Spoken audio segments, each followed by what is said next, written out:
बिस्मिल्लाहिर्रहमानिर्रहीम अस्सलाम वालेकुम। और सुबह की ही विंडी चल रही है और बहुत प्यारी हवा चल रही है। और क्योंकि बारिश हो रही है तो बारिशों के बाद तो हबस हो जाता है, लेकिन अब हबस नहीं हो रहा है। बहुत अच्छे से वेदर्स हैं और क्लाउडी डेज प्लांट्स के लिए बहुत अच्छा मौसम है। वैसे तो बहुत बारिश हो चुकी है और इतनी ज़्यादा जो है ये बहुत ज़्यादा बारिश हो चुकी है।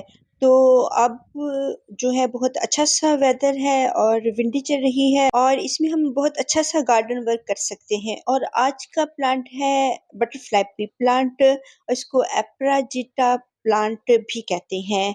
और ये बहुत खूबसूरत प्लांट है। इसके जो फ्लावर्स होते हैं यूनिक से होते हैं, ब्लू कलर के, पर्पल कलर के, और इसमें बहुत सारे कलर्स होते हैं, रेड, येलो, वाइट। और ये डबल पेटल्स में भी होती है और सिंगल पेटल में भी, और मेरे पास सिंगल पेटल में है। आप बहुत सारे प्लांट्स जहाँ पे रखते हैं और बहुत सारे कलर्स गार्डन में ऐड करते हैं तो इसको भी ऐड करना चाहिए, क्योंकि ये एक यूनिक सा कलर है, ब्लू कलर, और एक हर्बल प्लांट है। और माशाल्लाह विंडी बहुत ज़्यादा चल रही है और बहुत जो हम गार्डन वर्क कर सकते हैं उसमें इंजॉय भी करते हैं। तो बहुत गर्मी में हम बहुत सा काम जो है गार्डन का नहीं कर सकते हैं, लेकिन बहुत अच्छे से मौसम में और इसमें हम बहुत से जो प्लांट हैं हमारे हैप्पी भी होते हैं। तो बहुत जो गर्म इलाके होते हैं उनके लिए बहुत अच्छा सा मौसम है कि थोड़ा सा कूल हुआ है और प्लांट्स हैप्पी हुए हैं। वरना ये बहुत स्ट्रेस में थे, बेचारे ख़राब हो रहे थे, झुलस रहे थे, और अब ग्रीन हुए हैं। और जहाँ पे न्यू जो ब्रांचेस आती हैं, न्यू लीव्स आते हैं, वहाँ पे न्यू फ्लावर्स भी आते हैं और इनकी अच्छी ब्लूमिंग भी होती है। और बारिशों के पानी में बहुत अच्छे से न्यूट्रिएंट्स भी होते हैं, बहुत सारे न्यूट्रिएंट्स होते हैं, क्योंकि ये बहुत सारे दूर-दराज़ इलाकों से आई हुई होती हैं। और ये जो ठंडी हवाएँ चलती हैं और बहुत सी जो ब्रांचेस हैं, भारी होके नीचे गिर गई हैं, क्योंकि बारिशों के पानी से ये बेचारी थोड़ी-सी लटक जाती हैं। तो बहुत दूर-दराज से आए हुए बादल, इनका जो पानी होता है ठंडा-सा भी होता है, और हवाएँ जो चलती हैं ये भी ठंडी-ठंडी सी होती हैं, क्योंकि ये ठंडे इलाकों से आए हुए होते हैं। तो खूबसूरत वेदर भी हो चुका है, लेकिन बारिशें बहुत हो चुकी हैं। अब इतनी बारिशें नहीं होनी चाहिए। तो इसमें लेकिन प्लांट्स हैप्पी हैं, जो बहुत गर्म इलाकों के हैं। ठंडे इलाकों के प्लांट्स बहुत सर्दी में स्ट्रेस में जाते हैं, जबकि गर्म इलाकों के बहुत गर्मी में स्ट्रेस में होते हैं। और मेरे इलाके में इतनी जो है वो सर्दी आती नहीं है। तो बटरफ्लाई पी प्लांट खूबसूरत प्लांट है। ये एक हर्बल प्लांट है और इसको हम बहुत तरीक़ों से जो है यूज़ कर सकते हैं। इसकी हम टी जो है ब्लू टी हासिल कर सकते हैं, और ये हमारी स्किन के लिए बहुत अच्छी होती है, हमारे इम्यून सिस्टम को ये अच्छा करती है, डाइजेस्टिव सिस्टम को अच्छा करती है, और झुर्रियों के लिए ख़ास तौर पर बहुत फ़ायदेमंद है। और इसमें कैफ़ीन भी नहीं होती और कैफ़ीन फ्री होती है, और बहुत सारे इसके बेनिफिट्स होते हैं। इसको हम रोज़ाना की ही अपनी जो ग़िज़ा होती है, खुराक होती है, अपने फूड में इसको शामिल कर सकते हैं। और इसकी चाय हम पी सकते हैं, जो कि बहुत इसमें न्यूट्रिएंट्स होते हैं, बहुत सारे फ़ायदे होते हैं। इसमें बहुत सारे कलर्स हमें मिल सकते हैं, बहुत प्यारे से इसके फ्लावर्स होते हैं और खूबसूरत फ्लावर्स। और बेसिकली ये गर्मियों का प्लांट है, इसमें बहुत अच्छी इसकी फ्लावरिंग होती है गर्मियों में, और ये फुल धूप में पड़ा हुआ प्लांट है। ये एक बेल है और वाइन है, और आप इसको थोड़ी-सी छोटी-सी स्पेस में अगर रखते हैं, तो उसमें भी ये फ्लावरिंग करती है और ग्राउंड में भी ये फ्लावरिंग करती है। और ये मेरा एक रोज़ प्लांट है, और रोज़ प्लांट में ये खुद ब खुद उगाई है। ये सेल्फ प्रोपेगेशन भी करती है, और इसका ये एक बेबी प्लांट है, और इसके बहुत सारे बीन्स बनते हैं। बहुत जो फ्लावर्स होते हैं उनके बाद इसमें बीन्स बनना शुरू हो जाते हैं। एक वो फलियाँ सी बनती हैं, उनमें जो इनके सीड्स होते हैं वो खुद ब खुद ओपन होते हैं। ड्राई होने के बाद पहले ये ग्रीन होती हैं और फिर ये ड्राई होके ब्राउन होती हैं और फिर इनके जो ब्लैक कलर की सीड्स होते हैं, ये खुद ब खुद ओपन होती हैं और इर्द-गिर्द के पॉट्स में और ग्राउंड में जहाँ भी हवा के साथ ये गिरना चाहते हैं, वहाँ पे ये अपनी खुद ब खुद प्रोपेगेशन करती रहती है।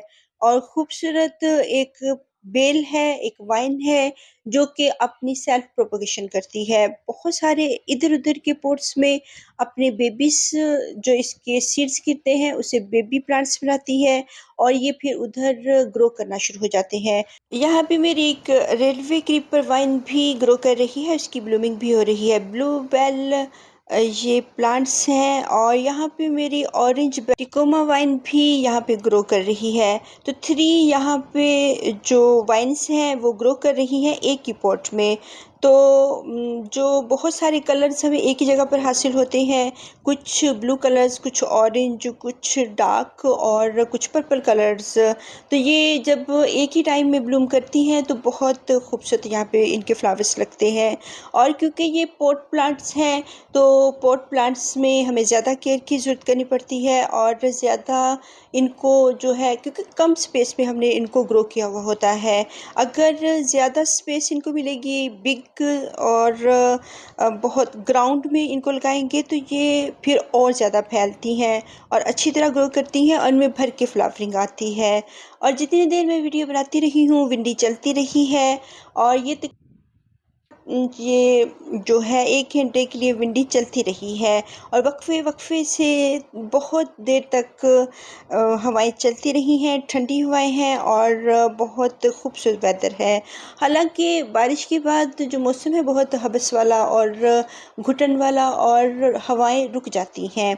लेकिन अभी ये चल रही हैं और अच्छी चल रही हैं और क्लाउडी डे है और इसमें रोशनी थोड़ी कम है, इसलिए जो फ्लावर्स हैं बहुत दूर बेल लगी हुई है। आगे बहुत सारे प्लांट्स हैं, बहुत सारे पॉट्स रखे हुए हैं जिसकी वजह से उन तक पहुंचना थोड़ा मुश्किल हो रहा है।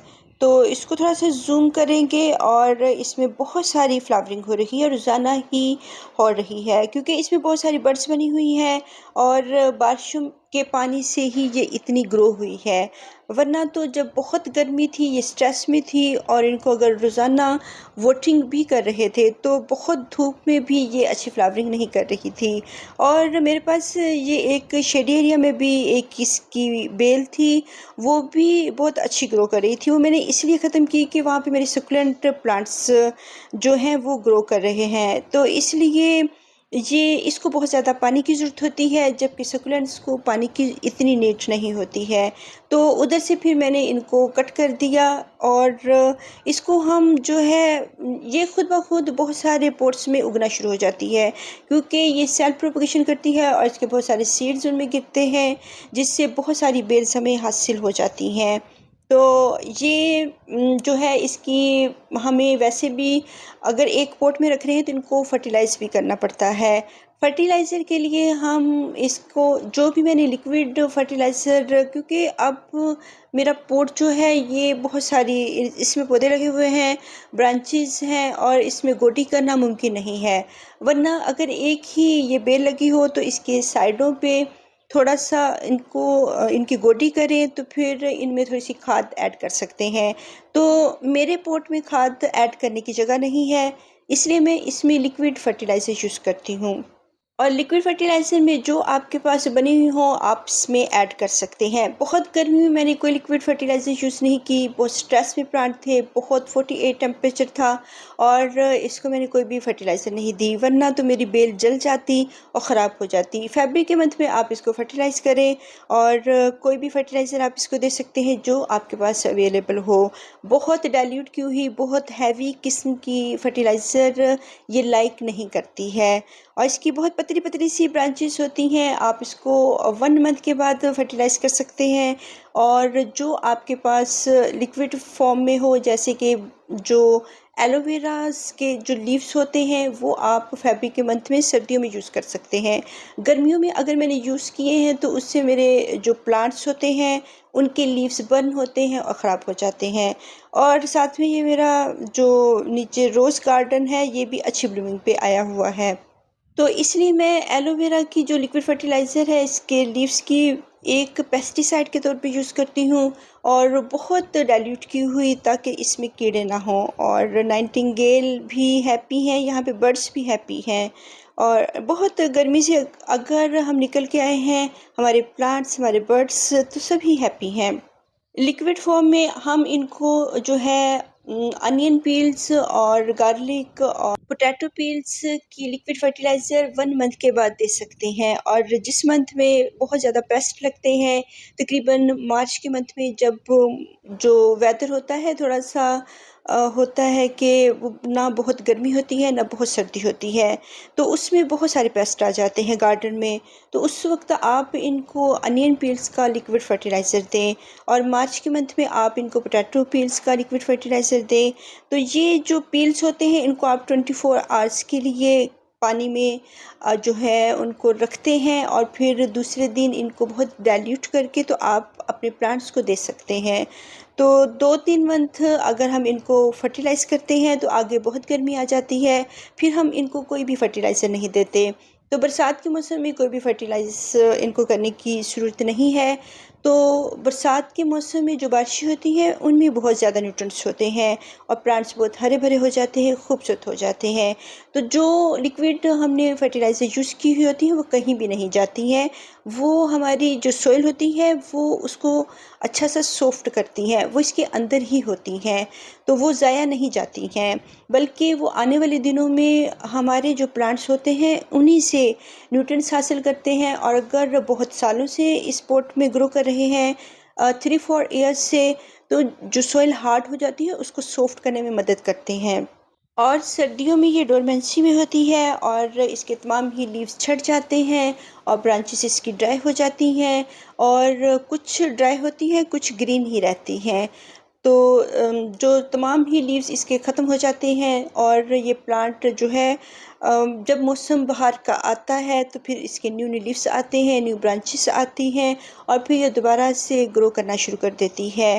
तो ये इसी पॉट में लगी रहती हैं, इनकी जड़ें होती हैं, इनकी एक सूखी सी ब्रांच होती है, जो कि वक्त आने पर, गर्मियों का मौसम स्टार्ट होने पर खुद से ग्रो करना शुरू कर देती है और तमाम ही गर्मियों में ये हरी भरी हो जाती है और बहुत सर्दी में फिर ये डोरमेंसी में चली जाती है। और इसकी हम जो प्रोपगेशन है कटिंग से भी कर सकते हैं। इसकी जो मैच्योर कटिंग्स होती हैं, जैसे ब्राउन और थोड़ी सी जो इनकी इनके ऊपर कॉकिंग आई हुई होती है, वो अच्छी सी कटिंग अगर हम लगाएंगे मैच्योर कटिंग्स, तो वो इजीली चल जाती हैं। वरना तो इनके सीड्स ही बहुत होते हैं, आपको कहीं से इसके सीड्स मिलते हैं तो आप उनको ग्रो करें, बहुत इजी ग्रो हो जाते हैं और उनमें से बहुत सारे प्लांट्स निकल आते हैं। और बाज़ औक़ात हम इनके जो प्लांट्स होते हैं उनको निकाल कर बाहर फेंकना शुरू कर देते हैं, बहुत सारे पॉट्स में निकलते हैं। आप इनको बहुत सारी जगहों पे ग्रो कर सकते हैं, इजीली कटिंग से भी ग्रो हो जाती है और सीड से भी। तो एक हर्बल प्लांट है, इसको आप अपने गार्डन में ज़रूर रखें और जब पानी इसका ड्राई हो तो तब इसको आपने वाटरिंग करनी है और हर वक्त मॉइस्ट नहीं रखना, वरना इसकी जड़ें गलेंगी और प्लांट ख़राब होगा। तो इसकी जब सॉइल ड्राई होगी, अच्छी तरह इसको भर के वाटरिंग कर दें। अल्लाह हाफ़िज़।